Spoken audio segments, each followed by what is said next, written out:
हमारे चैनल को सब्सक्राइब करें और बेल नोटिफिकेशन को जरूर दबाएं। ज्योतिष रतन केंद्र चैनल पर हमारे आप सभी प्रिय दर्शक गणों का बहुत बहुत हार्दिक स्वागत और अभिनंदन। मेरे प्रिय साथियों, मैं हूं आचार्य पंडित सर्वदानंद शर्मा। मेरी ओर से भी आप सभी को एक बार फिर प्यार भरा नमस्कार। तो साथियों, आज की जो चर्चा का विषय है ये है मंथली राशिफल, यानी कि जनवरी 2025 का मासिक राशिफल। और इस मंथली राशिफल के माध्यम से हम ये आज जानने की कोशिश करेंगे कि जो हमारे कर्क लगन राशि के जातक हैं, यानी कि जिनका कैंसर असेंडेंट बनता है, उनका ये जनवरी 2025 का जो महीना है उनके लिए कैसा रहने वाला है, किस प्रकार के आपको रिजल्ट्स मिलने की संभावना है डिफरेंट फील्ड्स में। जैसे कि आपका कार्य क्षेत्र हो गया, वर्क प्लेस हो गया, या फिर आपका इनकम हो गया, सुख सुविधाएं हैं, प्रेम संबंध है, वैवाहिक जीवन है, पारिवारिक संबंध है, शिक्षा, संतान और स्वास्थ्य। ये सब कैसा रहेगा, कैसा प्रभाव पड़ेगा ग्रहों का, और ग्रहों के द्वारा जो रिजल्ट्स मिलते हैं वो जो स्थिति उस समय गोचर में होती है आसमान में ग्रहों की, उसी आधार पर मिलते हैं। तो ये जनवरी 2025 में ग्रहों की स्थिति आप कर्क लगन राशि के जातकों के चार्ट में कैसी रहने वाली है, ये हमने चार्ट डिस्प्ले किया है। ठीक हमारे पीछे आप देख पा रहे होंगे स्क्रीन पर, ये आप कर्क लगन राशि के जातकों का ही चार्ट है। और इसमें हमने ग्रहों की स्थिति बहुत ही स्पष्ट रूप से दर्शाई है, कौन सा ग्रह किस राशि में, किस हाउस में, किस ग्रह के साथ संबंध बना करके बैठा है या फिर अकेला बैठा है। ये सारी स्थिति जो है ग्रहों की हमने बहुत स्पष्ट रूप से क्लियर की हुई है इसमें। और इनमें से ही कुछ ग्रह अपना राशि परिवर्तन भी करेंगे, यानी कि जो आप ग्रह को, जिस ग्रह को अपनी उस राशि में जहाँ पर वो बैठे हैं वहाँ पर देख रहे हैं, वहाँ से वो अपने अगले घर में जाएंगे, अगली राशि में जाएंगे। तो फिर उनके परिणामों में किस प्रकार की तब्दीली आएगी जब राशि परिवर्तन करेगा ग्रह अपना। ये सारी चर्चा आज हम इस कार्यक्रम के दौरान आपसे करेंगे और जानेंगे कि हमारे कर्क लगन राशि के जातकों के लिए हर तरीके से, हर एंगल से, हर पहलू से ये जनवरी 2025 कैसा रहेगा। तो सबसे पहले बात करते हैं आपके अपने करियर को लेकर के, आपके अपना वर्क प्लेस में कैसे हालात रहने वाले हैं। व्यापार करते हैं तो व्यापार की स्थिति कैसी रहने वाली है आपकी साथियों। तो साथियों, मैं आपसे बताना चाहता हूँ कि देखिए, अगर आप पार्टनरशिप में कोई कार्य कर रहे हैं तो आपको अपने पार्टनर के साथ आपकी अंडरस्टैंडिंग बहुत अच्छी रहेगी, उससे लाभ भी होगा। यदि आप इंडिपेंडेंटली कोई अपना काम कर रहे हैं, व्यापार कर रहे हैं या फिर कहीं जॉब कर रहे हैं, तो वहाँ पर जो है स्थिति थोड़ा सा संघर्षपूर्ण रहने वाली है।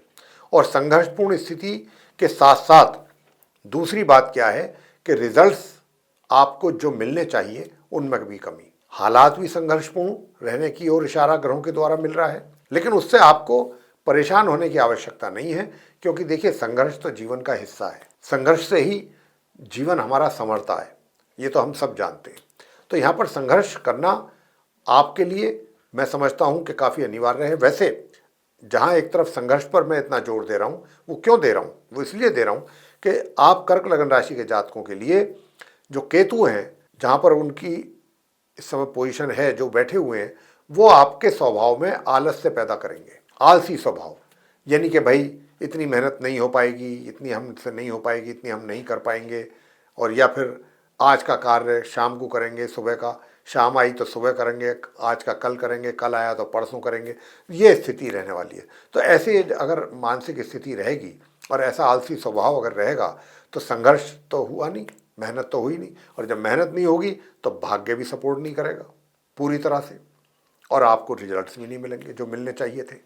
तो साथियों, यहाँ पर क्योंकि 14 जनवरी को जो सूर्य हैं वो धनु राशि में प्रवेश कर रहे हैं 14 जनवरी को। अब क्योंकि 14 जनवरी को सूर्य जो हैं वो धनु राशि में प्रवेश करेंगे, धनु राशि से निकल करके मकर राशि में प्रवेश करेंगे, क्योंकि 14 जनवरी तक तो ये धनु राशि में ही रहेंगे, और 14 तारीख के बाद ये निकल करके जाएंगे मकर राशि में, आपके 7th हाउस में।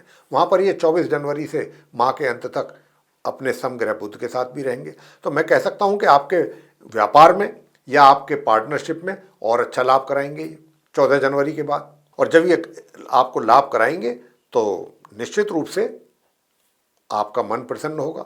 लेकिन एक बात का ध्यान रखना है, क्योंकि मंगल भी नीच अवस्था में लगन भाव में बैठ करके आपके स्वभाव में थोड़ा गर्मी पैदा कर रहे हैं, क्रोध की अवस्था बनी रहेगी, छोटी छोटी बातों पर क्रोध आ सकता है, लेकिन क्रोध आप अपना शांत रखें, बहुत अच्छा रहेगा आपके लिए। और क्योंकि सूर्य जो है 14 तारीख से, जैसा मैंने कहा कि मकर राशि में आ रहे हैं, जैसे ही वो यहाँ पर मकर राशि में आएंगे उसके बाद से जो धन का संचय करने की बात है, तो आप अपने धन का संचय जो है बहुत ही सोच समझ करके प्लानिंग के साथ ही करें। घर परिवार के सदस्यों के साथ भी कोशिश करें कि रिलेशनशिप अच्छी चले, इन बातों का ध्यान रखिएगा। दिक्कत आ सकती है इसलिए कह रहे हैं हम, तो सूर्य देव को बराबर जल दीजिएगा। अगर आप चाहते हैं घर परिवार के सदस्यों के साथ भी रिलेशन अच्छे बने रहें और अपना पैसा भी जो है वो आप सही तरीके से सेव कर सकें। वैसे क्योंकि बृहस्पति जो है वो एकादश भाव लाभ भाव में बैठने से आपके लाभ में एक तरीके से सामान्य रूप से ही आपको इनकम की ओर इशारा कर रहे हैं, लाभ में जो लाभ की प्राप्ति को लेकर के। मित्रों की ओर से भी सामान्य तौर पे ही आपको आपके उनके साथ संबंध रहने वाले हैं। लेकिन हाँ, एक बात जरूर है कि देखिए, वैवाहिक जीवन जो है आपका, जो वैवाहिक जीवन है वो बहुत अच्छा चल रहा है और माह के मध्य से उसमें थोड़ी सी तब्दीली आ सकती है। और वो तब्दीली बस इतनी आ सकती है कि आपको छोटी छोटी बातों पर क्रोध थोड़ा सा ज़्यादा आ जाए, जीवन साथी के साथ थोड़ा आप कुछ ऊंची आवाज़ में बोल दें या कुछ ऐसे शब्द बोल दें, लेकिन ऐसी बात नहीं है। फिर रियलाइजेशन भी आपको पूरा होगा, रियलाइजेशन भी होगा। लेकिन दूर दराज की यात्रा करने से पहले आप अगर उपाय करेंगे तो बहुत अच्छा रहेगा, और नहीं तो आपको परेशानियों का सामना करना पड़ सकता है। तो साथियों, उपाय आप करिएगा, गणपति जी की पूजा करिएगा, नियमित रूप से गणेश चालीसा का पाठ करें और गणेश जी की आरती करें।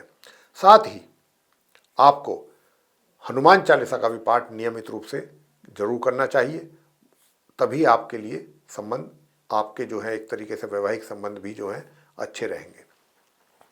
अब मैं बात कर लेता हूँ आपसे ये हनुमान चालीसा का पाठ करके आपको अपने करियर में भी कुछ अच्छे परिणाम प्राप्त हो सकते हैं। और नॉर्मल एजुकेशन लेने वाले स्टूडेंट्स के लिए मैं बताना चाहूँगा कि जो नॉर्मल एजुकेशन लेने वाले स्टूडेंट्स हैं उनको भी अगर अपनी पढ़ाई से संबंधित अच्छे परिणामों की प्राप्ति करनी है तो फिर आप हनुमान चालीसा, हनुमान जी की पूजा नियमित रूप से करें, गणपति जी की पूजा भी नियमित रूप से करें।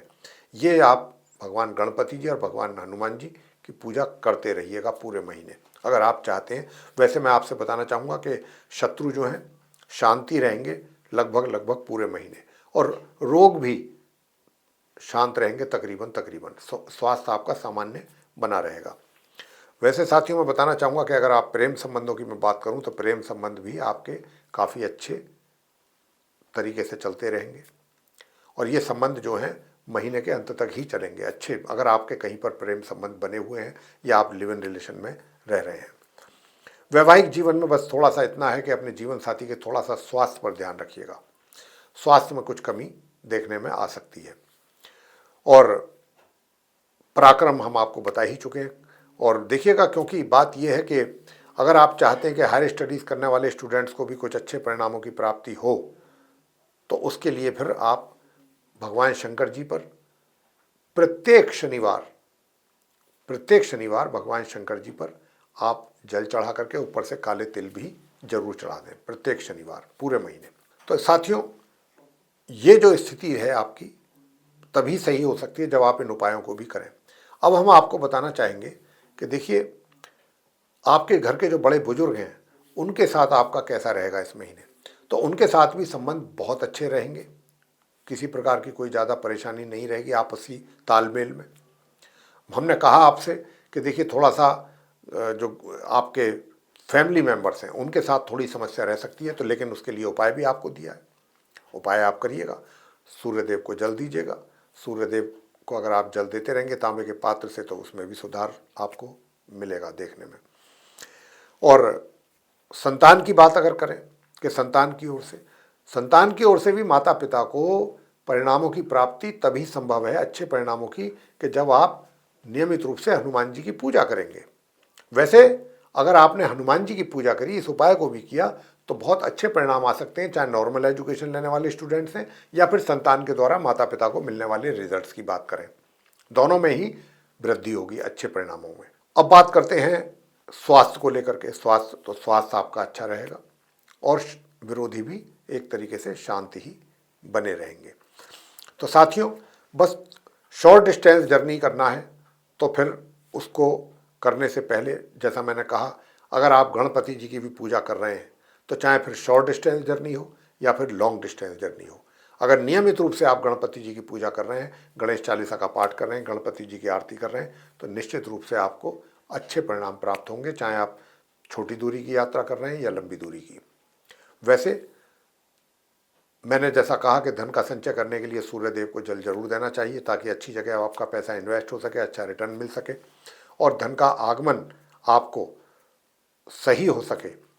उसके लिए भी एक तरीके से अगर आप गौ माता को रोटी रोज खिला सकते हैं तो बहुत अच्छा है। बहुत लोग करते हैं ये, अपने भोजन करने से पहले जो पॉसिबल है जिनके लिए वो जरूर करते हैं। गौ माता की सेवा करने से तो सारे कष्ट दूर होते हैं। तो ये सारी जितनी भी निगेटिविटी है इस जनवरी 2025 में जहाँ जहाँ पर भी हमने डिस्कस किया है, ये छोटे छोटे इन उपायों को करने से बहुत आसानी से दूर हो जाएंगी। हनुमान जी की पूजा, सूर्य देव को जल, गणपति जी की पूजा, ये सारी जो चीज़ें हैं जो हमने आपको बताई हैं, और भगवान शंकर जी पर जल। तो अगर आप वो भी शनिवार के दिन, रोज रोज नहीं, तो ये छोटे छोटे से उपाय आप करें तो आप कर्क लगन राशि के जातकों के जीवन में जनवरी 2025 में कुछ और अधिक बेहतर परिणामों की प्राप्ति निश्चित रूप से हो सकेगी। तो मेरे प्रिय साथियों, ये था आप कर्क लगन राशि के जो जातक हैं उनका अपना मासिक राशिफल, मंथली राशिफल जनवरी 2025 का। अगर आपको ये पसंद आया है, अच्छा लगा है चर्चा, तो आप इस वीडियो को लाइक जरूर कर दें और चैनल को भी सब्सक्राइब करना ना भूलें और अधिक से अधिक मात्रा में लोगों में शेयर करें इस वीडियो को ताकि वे लोग भी इसका लाभ ले सकें। यदि आप ऐसा चाहते हैं आने वाले दिनों में जो भी वीडियोस हमारे बनेंगे एस्ट्रोलॉजी के टॉपिक पर, वे सभी वीडियोस समय रहते आप तक पहुंच जाएं और आप उनका भी लाभ ले सकें, तो आप बगैर सोचे, बगैर देर किए बेल आइकन जरूर प्रेस करें साथियों। तो साथियों, इसी के साथ अब हम अपनी इस चर्चा को समाप्त करेंगे और अपने आप सभी प्रिय दर्शक गणों से लेंगे इजाजत। आप सभी का सहृदय बहुत बहुत धन्यवाद। जय माता दी।